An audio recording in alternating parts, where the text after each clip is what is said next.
5 साल बहुत अथक परिश्रम करना पड़ेगा, तब बिहार अपनी स्थिति पर टिकेगा। ठीक बात है। निशांत हमारे साथ वरिष्ठ पत्रकार विश्लेषक जुड़े हैं। निशांत, अभी डॉक्टर कुंडू साहब ने जो एक रोड मैप बताया, उसी को लेकर हम इस चर्चा को आगे बढ़ा रहे हैं।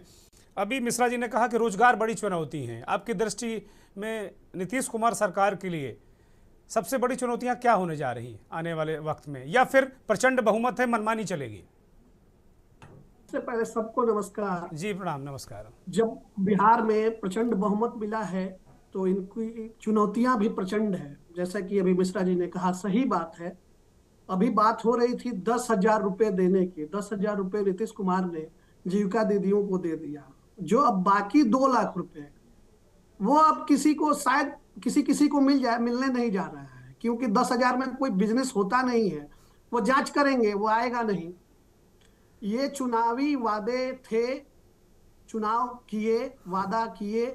अभी इनकी समस्याएं, सबसे बड़ी समस्याएं जो इनके पास है, पलायन रोकना। जहां तक अपराध की बातें हैं, अपराध पर तो कुछ अंकुश लग सकता है। एक छोटा सा सबमिशन ले लीजिए।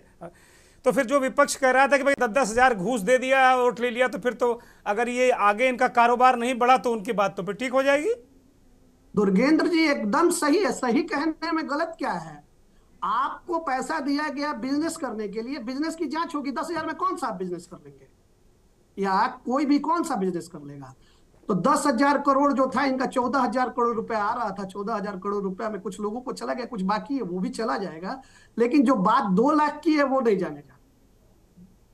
अच्छा, वो चुनावी ये था, और साफ साफ कहे भी थे कि आप बिजनेस करेंगे तो हम पैसा देंगे, हम बांटेंगे नहीं।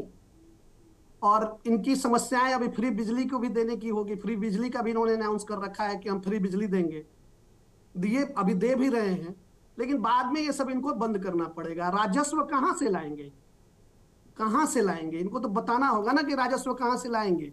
और बेरोजगारी तो यहाँ समस्याएं हैं ही। आप देखिए कि अभी लोग ट्रेनों से भर के जाना शुरू हो गए। समस्याएं नहीं, मजबूरी है लोगों का यहाँ से पलायन करना। करेंगे क्या, खाएंगे क्या? एक परिवार में बहुत सी समस्याएं हैं। स्वास्थ्य व्यवस्थाएं वैसी ही लचर हैं। कहीं शक नहीं है कि 2 दशकों में नीतीश बाबू सुशासन बाबू के नाम से जाने जा रहे हैं, लेकिन इस बार उनकी समस्याएं बहुत ज्यादा हो रही है, बहुत ज्यादा होनी है। और ऐसा क्यों आप कह रहे हैं निशांत? ऐसा क्यों कह रहे हैं इस बार ज्यादा समस्याएं होंगी? इस बार प्रचंड बहुमत मिला है। जब हम आपको वोट दिए हैं और आप जो जो कहे हैं, हम तो आपसे उससे मांगेंगे ना। हम यानी जनता मांगेगी ना आपसे। नहीं तो निशांत, अभी जो रोड मैप दिख रहा प्रचंड बहुमत की सरकारों का, कि प्रचंड बहुमत ये भी करता है, कहता जाओ कुछ नहीं मानते।